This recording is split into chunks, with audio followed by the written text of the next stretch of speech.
L'objectif de cette vidéo est de vous donner quelques pistes pour désamorcer un conflit avec une famille, mais cette méthode pourra aussi vous servir avec les patients, les collègues et j'aimerais dire de façon plus générale avec tous les êtres humains, que ce soit avec vos enfants, votre mari, votre épouse, etc. S'il est bien géré, le conflit peut être constructif puisqu'il permet de mettre les choses à plat, de s'expliquer, de s'écouter mutuellement et de repartir sur des bases plus saines. D'ailleurs, en Chine, le mot crise, weiji, est composé par 2 idéogrammes. Le premier caractère représente un homme au bord d'un précipice, avec la symbolique du danger, du risque, et le deuxième caractère signifie point de basculement ou opportunité, moment décisif. La crise est donc une opportunité de changement si elle est bien gérée. Désamorcer un conflit, ça va demander du temps et de l'énergie. De plus, il n'existe pas de méthode qui marche à 100%. Il n'y a pas de recette miracle. Cependant, pour désamorcer un conflit, et si nous le pouvons, nous utiliserons premièrement l'empathie, deuxièmement la reformulation et troisièmement, enfin, la recherche de solutions. Je vous propose, pour mettre en lumière cette méthode, de partir d'une situation concrète. Alors imaginez, voici mon exemple. Sophie est infirmière. Elle travaille à l'EHPAD cet après-midi. Madame Rose est une résidente de cette EHPAD qui est atteinte de la maladie d'Alzheimer et qui est en unité protégée. La direction de l'EHPAD a choisi qu'après chaque toilette, le matin, les chambres soient fermées à clé pour éviter que les autres résidents n'aillent dans ces chambres. Et cet après-midi, le fils de Madame Rose croise Sophie, l'infirmière, dans le couloir et voilà ce qu'il lui dit. « C'est inadmissible! La montre de ma mère a encore disparu et c'est pas la première fois que les objets disparaissent. La fois dernière, c'était son écharpe. Il y en a marre à force. Vous êtes sûr qu'il n'y a pas une voleuse dans l'équipe? Franchement, on paye assez cher, cette EHPAD. » Voilà ce que répond l'infirmière au fils de Madame Rose. « Mais Monsieur Rose, je suis désolée, mais on est dans une unité protégée et des objets peuvent malheureusement disparaître. Il n'y a pas de voleuse dans le personnel. Nous essayons de remédier à ce problème en fermant justement les chambres à clé et nous ne sommes pas assez suffisantes pour surveiller tout le monde. » Voilà ce que répond le fils. « Mais je m'en fiche de votre problème d'effectif. On paye, nous, pour avoir un service de qualité et c'est bien assez cher. C'est inadmissible, ces objets qui disparaissent. » Alors Sophie, l'infirmière, voilà ce qu'elle répond. « Écoutez, calmez-vous, on fait du mieux qu'on peut, Et le fils surenchérit. « Non, je vais pas me calmer, vous êtes des incompétentes, c'est tout. Alors stop !» Voilà pour le cas concret. Le fils s'est-il apaisé suite aux propos de Sophie l'infirmière? Non, on voit au contraire que sa colère a décuplé. Pourtant, elle lui a donné de très bons arguments, mais il ne les a pas entendus. Pourquoi, à votre avis? Eh bien, c'est ce que nous allons voir. Voici quelques conseils pour désamorcer un conflit si vous le pouvez. J'insiste vraiment sur « si vous le pouvez » parce que, quelquefois, vous serez vous-même trop en colère pour mettre en pratique les conseils que je vais vous donner. De plus, pensez toujours à votre sécurité et fuyez si vous voyez que la situation dégénère. Tout d'abord, voici donc quelques conseils pour gérer un conflit. Premièrement, essayez de rester calme et de garder votre sang-froid. Si vous êtes trop impacté par la situation, si le fils par exemple vous met trop en colère ou que vous n'êtes pas à l'aise, n'hésitez pas à passer la main, bien sûr si vous le pouvez, si c'est possible, soit à une collègue, soit à la direction, mais parfois le contact passera mieux avec un autre membre de l'équipe. Si vous décidez de gérer la situation, essayez dans un premier temps de vous justifier. Peut-être que vos arguments vont suffire à apaiser le fils. Par exemple, « Je suis désolée, nous mettons tout en œuvre pour qu'il n'y ait pas de perte des affaires. » Voilà, essayez de vous justifier. Si ça ne marche pas, et vous voyez que dans cette situation, L'infirmière a eu beau se justifier, le fils n'a pas entendu ses justifications. Eh bien, si ça ne marche pas, arrêtez de vous justifier au risque d'envenimer encore plus la situation. Parce que dans ces cas-là, on va faire ce qu'on appelle du ping-pong, c'est-à-dire qu'on ne s'écoute plus, on va jouer à « moi j'ai raison, toi tu as tort », et au final on va se retrouver dans une impasse, on ne résout rien. Si vous voyez que vos justifications ne marchent pas, lâchez ce que vous êtes en train de faire, ne dites plus rien, et si vous le pouvez, encore une fois, écoutez avec attention ce que dit le fils. Dans la situation, déjà, on voit que le fils crie dans le couloir. Or, la colère ne s'exprime pas dans un couloir ou devant d'autres personnes extérieures à la situation. Essayez d'isoler la personne qui est en colère. Et prévenez aussi vos collègues du lieu où vous allez avec cette personne, pour qu'ils sachent où vous êtes si vous vous retrouvez en danger, notamment. Autre chose, ne touchez pas quelqu'un qui est en colère. Mettez une distance de sécurité entre lui et vous. Quelqu'un qui est en colère, il a sa bulle de proxémie qui s'élargit. Imaginez-vous, même quand vous êtes en colère, vous n'avez pas trop envie qu'on vienne vous tchaoupiner, là, vous toucher. Ne touchez pas quelqu'un en colère. En plus, vous risquez de vous mettre en danger parce qu'il peut vous saisir le poignet, par exemple. Et essayez aussi de vous mettre à sa hauteur. Si, par exemple, la personne est debout et que vous êtes assise, essayez de vous lever pour être à sa hauteur. Inversement, si la personne est assise alors que vous êtes debout, asseyez-vous.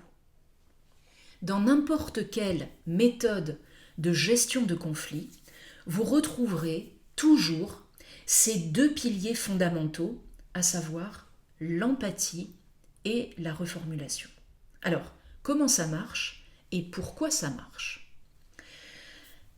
Faites preuve d'empathie envers la personne qui est en colère face à vous. Encore une fois, si vous le pouvez, parce que quelquefois vous serez trop impacté. Donner de l'empathie, ça veut dire quoi ? Ça veut dire que vous allez écouter attentivement le problème du fils sans lui couper la parole, sans juger ce qu'il dit et sans montrer de signes d'impatience. Montrez-lui que vous cherchez à le comprendre. En fait, une personne en colère qui se sent écoutée peut s'apaiser car elle voit que vous cherchez à comprendre son problème. D'ailleurs, la psychologue Isabelle Filiosa nous dit « c'est parce que notre part frustrée n'a pas reçu d'accueil qu'elle est violente ». Et c'est pareil pour vous quand vous êtes en colère et que personne ne prend la mesure de ce que vous vivez. Imaginez, quand vous rentrez du travail, le soir, c'est le bazar dans la maison. La vaisselle n'est pas faite, les vêtements, il y en a partout dans la maison, il y a plein de miettes sur la table, et les enfants et votre mari sont dans le canapé à regarder la télé. Comment vous réagissez ? Vous allez leur dire, voire leur crier peut-être que c'est inadmissible, qu'ils auraient pu ranger la maison, que vous êtes fatigué et que c'est toujours vous qui rangez la maison. Et que vont-ils vous répondre ? Ils vont vous répondre « il n'y a pas que toi qui es fatigué, moi aussi je travaille, et en plus il y en a marre, tu râles tout le temps, moi je m'occupe du jardin, des poubelles, il n'y a pas que toi qui fais tout. » Et qu'est-ce que ça vous fait d'entendre ça ? Eh bien ça vous énerve encore plus. Pourquoi ? Mais parce que l'autre ne cherche pas à vous comprendre. Et c'est pour ça qu'il va y avoir conflit. Vous voyez, bien souvent, face à quelqu'un qui est en colère, on veut se justifier tout de suite. Mais parfois, ça énerve encore plus la personne. Si vous vous justifiez, mais que la personne n'entend rien, arrêtez et donnez-lui de l'empathie. Écoutez-le. Il y aura peut-être plus de chances que la personne vous écoute en retour, parce qu'elle a senti que vous cherchiez à la comprendre. Quand une personne est en colère, elle est en mode reptilien.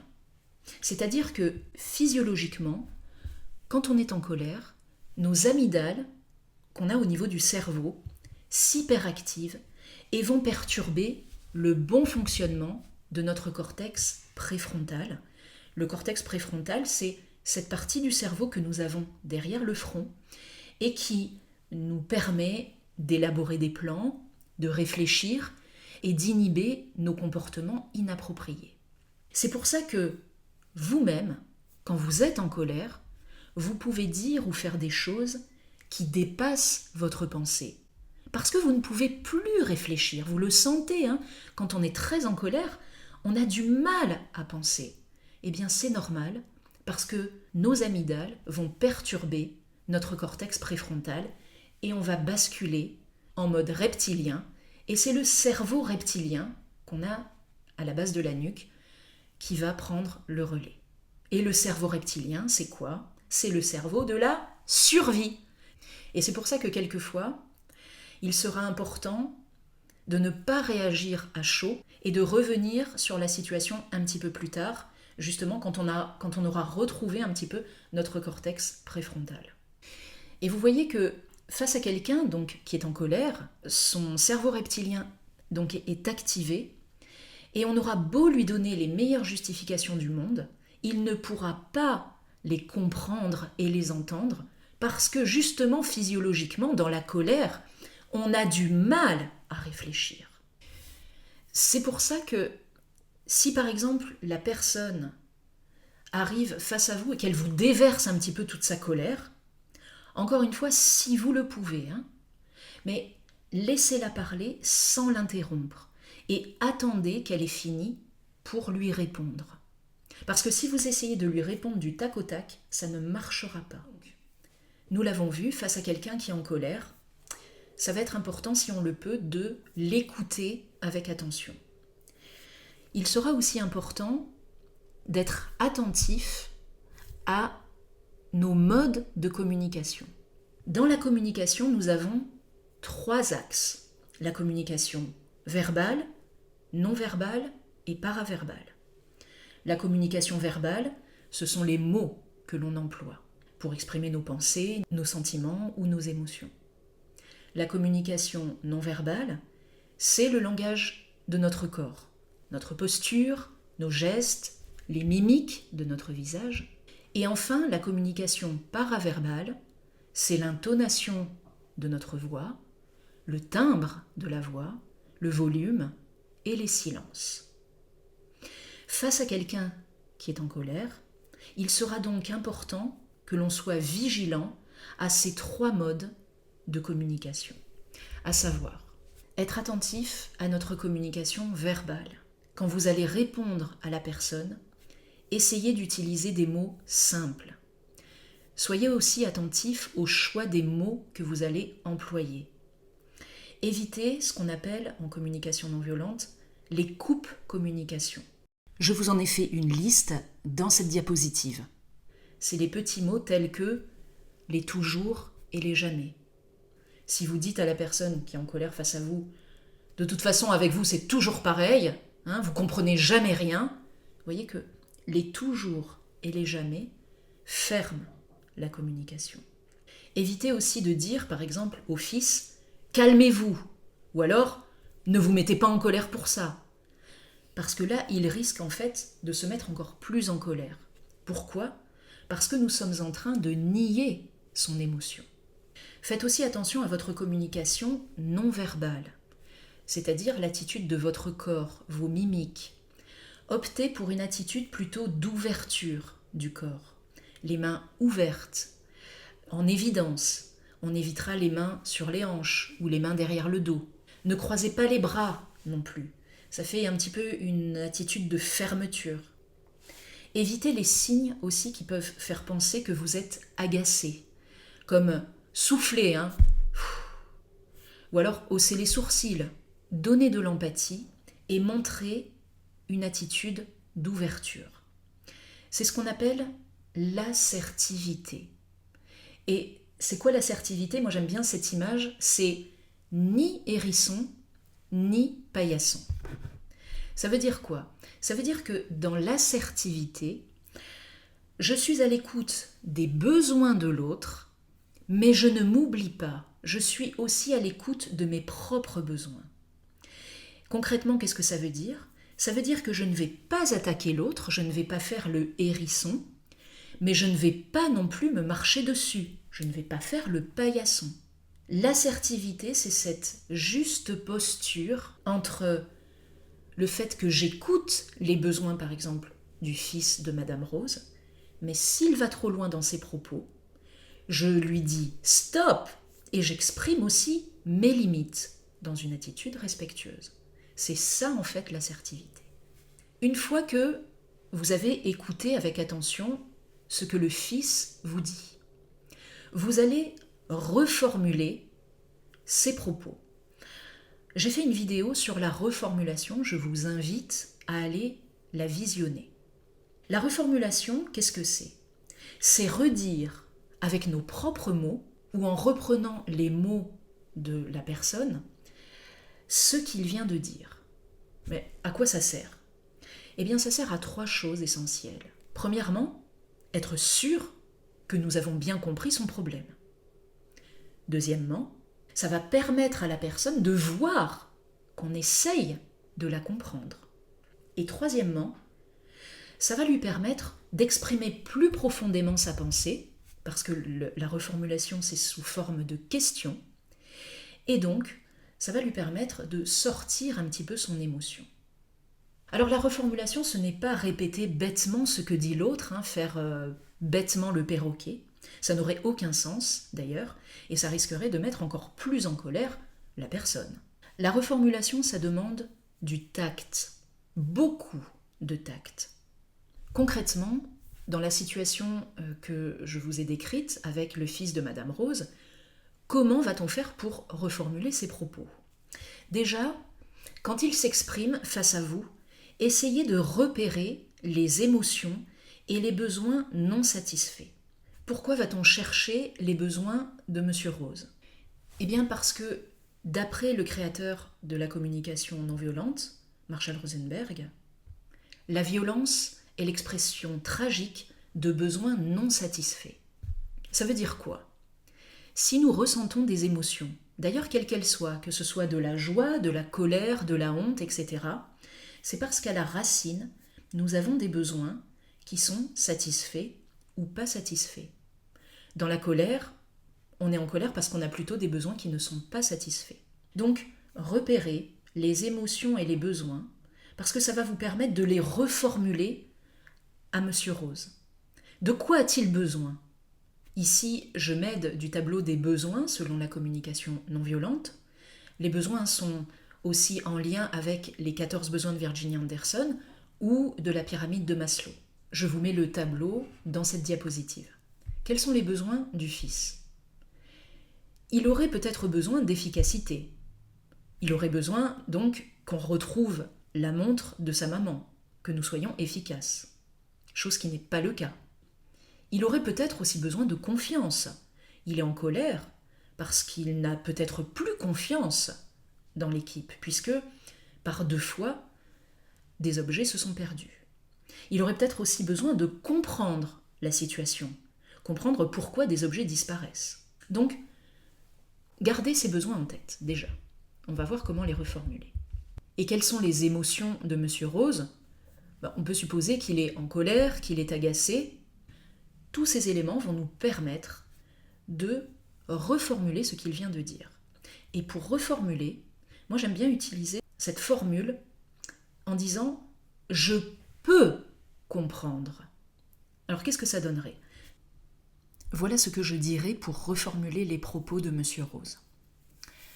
Monsieur Rose, je peux comprendre que vous soyez en colère parce que ça fait la 2e fois que des affaires de votre maman disparaissent et que nous ne les avons toujours pas retrouvées. Et j'en suis vraiment désolée. C'est vrai aussi, je peux comprendre qu'effectivement vous pensiez qu'il y ait une voleuse, car oui, vous n'avez pas d'explication quant à ces disparitions et vous perdez peut-être confiance dans l'équipe. Ce que vous dites aussi, c'est que pour vous, le tarif de cette EHPAD est élevé et que vous attendez aussi, bien sûr, un service de qualité. Voilà comment je reformulerai les propos du fils. Et vous voyez que dans cette reformulation, alors je ne sais pas si je dirais exactement tout ça, j'ai reformulé son émotion et ses besoins. Voilà un petit peu ce que ça donnerait en reformulation. Utilisez la formule « je peux comprendre ». Dites ce que vous comprenez, puis, une fois que vous avez reformulé ce qu'a dit le fils, vous allez lui exprimer vos arguments. Mais attention, on va éviter la formule, en gros, « oui, je comprends, mais… » Parce que bien souvent, c'est ce qu'on fait. « Oui, je comprends, vous êtes en colère, mais bon, il se passe ça pour nous aussi. » Le « mais », vous voyez, c'est des subtilités de langage, mais le « mais », c'est comme s'il détruisait tout ce que vous venez de dire avant, de l'ordre de la reformulation et de l'empathie. Pour éviter d'employer le « mais », moi je préfère employer le « et en même temps », ou alors « cependant ». Et en plus, dans cet exemple, je présenterai des excuses. Alors bien sûr, vous pouvez présenter des excuses si cela vous semble approprié. Pour reprendre, je dirais à Monsieur Rose, « Monsieur Rose, je peux comprendre que vous soyez en colère, parce que ça fait la 2e fois que les affaires de votre maman disparaissent, et j'en suis vraiment désolée. Et j'imagine en plus que, oui, le tarif de l'EHPAD est élevé pour vous, et que vous attendez bien sûr un service de qualité. Je peux tout à fait comprendre ça. En même temps, Monsieur Rose, c'est vrai que de notre côté, les effectifs sont très réduits, et il est difficile pour nous de surveiller tous les résidents. Je peux vous proposer d'aller voir la direction pour trouver une solution à cette perte de la montre de votre maman et de cette écharpe. Peut-être pourriez-vous avoir un remboursement de ces objets. En tout cas, de notre côté, nous allons tout mettre en œuvre pour retrouver les objets de votre maman et surtout pour qu'il n'y ait plus de disparition de ce genre. Je viens de reformuler les propos du fils de Madame Rose en étant attentive aux mots que j'emploie, au ton aussi, j'évite d'avoir un ton agressif, et puis à ma posture plutôt d'ouverture. Proposer une solution à Monsieur Rose, puis vous finissez l'échange en lui demandant si cette solution lui convient. Une fois que vous avez trouvé une solution, évaluez-la à court terme, à moyen terme, pour voir si elle est toujours satisfaisante. Autre chose aussi, vous voyez que quand j'ai reformulé le fils de Madame Rose, je l'ai régulièrement appelé par son nom. C'est important parce que ça permet de personnifier l'échange. C'est-à-dire que la personne, elle se sent réellement prise en considération. Et ça, c'est très important pour aussi désamorcer une colère. Si la personne va trop loin dans ses propos, qu'il y a des insultes par exemple, ou des menaces, fixez des limites claires et dites stop. N'hésitez pas à faire une fiche d'événements indésirables et à déclarer l'incident à votre hiérarchie. Et après une situation, surtout, prenez soin de vous. Parce que gérer un conflit, par exemple avec ce fils, eh bien, vous vous prenez une sacrée charge, une charge émotionnelle. N'hésitez pas à aller en parler, à parler de ce que vous avez vécu, qui était difficile pour vous. Et puis, allez prendre l'air. Quand vous êtes chez vous, ressourcez-vous, parce que gérer des conflits, comme je vous l'ai dit, ça demande du temps et ça demande aussi beaucoup d'énergie.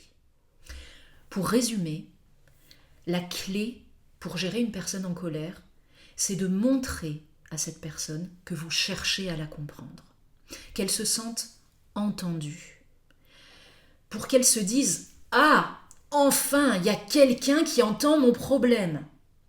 Et surtout, soyez sincère. Si la personne sent que vous appliquez bêtement une méthode, elle va s'énerver encore plus. Faites preuve d'une réelle empathie et soyez vraiment authentique quand vous gérez ce conflit.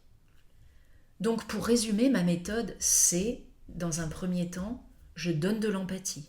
Donc j'écoute avec attention la personne. Puis, je reformule ses propos avec « je peux comprendre » et je dis ce que j'ai compris du problème de la personne. Puis j'introduis ma justification avec cette petite formule et en même temps, et j'apporte des solutions et ou des argumentations par rapport à la situation. Si la personne ne se calme toujours pas, eh bien je recommence, mais cette fois, je vais l'écouter plus longuement et je vais la reformuler de façon plus scrupuleuse. Et si ça ne marche toujours pas, eh bien, je peux passer la main ou alors je diffère notre échange et surtout, j'essaye aussi de prendre du recul par rapport à cette situation.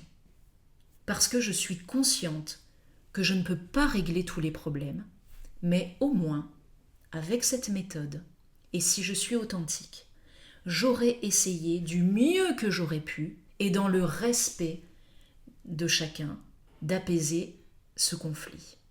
Et dans une situation conflictuelle, on est deux. Il y a ce qui dépend de vous, c'est-à-dire la façon dont vous allez vous exprimer pour gérer ce conflit, votre posture, etc. Et puis il y a une partie qui ne dépend pas de vous, c'est comment l'autre va réagir. Et parfois, il n'entendra absolument rien et restera sur ses positions. C'est pour ça, je vous le répète une dernière fois, mais pensez à vous, ressourcez-vous, allez en parler, car vous aussi, vous avez besoin que l'on vous comprenne. Voilà, j'espère que cette vidéo vous aura donné quelques points de repère pour désamorcer un conflit. Je vous remercie pour votre attention et je vous dis à très bientôt pour une prochaine vidéo.